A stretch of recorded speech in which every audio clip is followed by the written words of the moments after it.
Cet exercice a pour but de stabiliser une fracture du condyle latéral de l'humérus grâce à une vis à traction et une broche anti-rotatoire.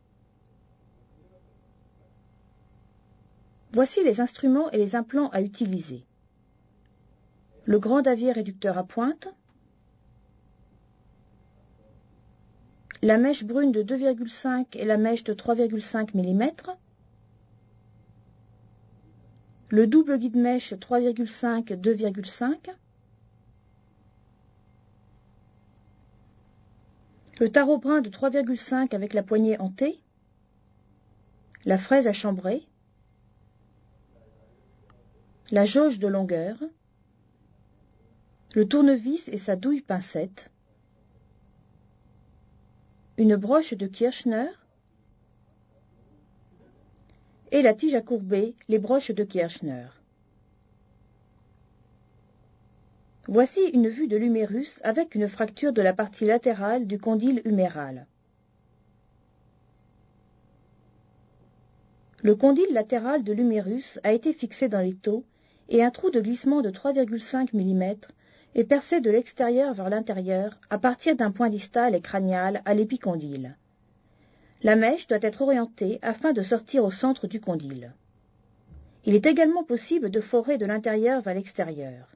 Un trou de glissement est alors percé depuis le centre du condyle pour sortir dans l'os en partie distale et crâniale de l'épicondyle latéral.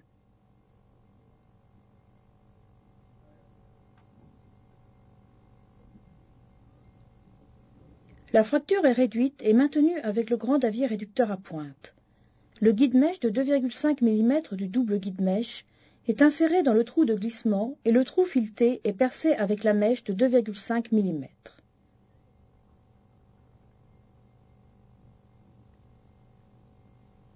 Si l'os est dur, on utilise la fraise à chambrer.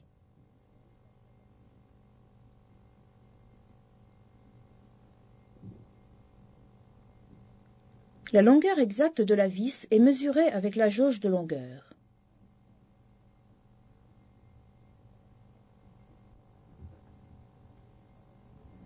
Le tarot de 3,5 mm placé dans le double guide-mèche est utilisé pour tailler le filet dans le trou fileté.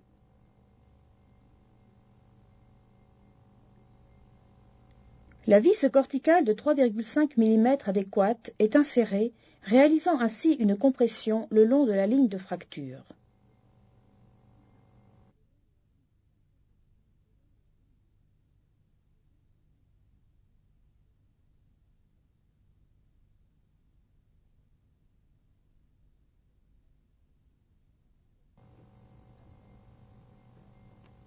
Afin d'assurer une stabilité complémentaire, on place une broche de Kirchner anti-rotatoire en partant d'un point distal et caudal de l'épicondyle.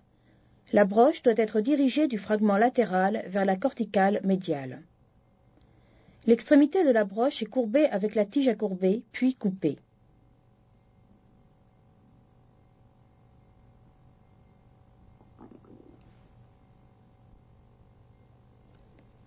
Lorsque l'os est tendre comme chez un petit chiot, on n'utilise pas la fraise à chambrer. Dans ce cas, une rondelle est placée avec la vis pour empêcher la tête de la vis de pénétrer dans l'os lorsque la vis est serrée.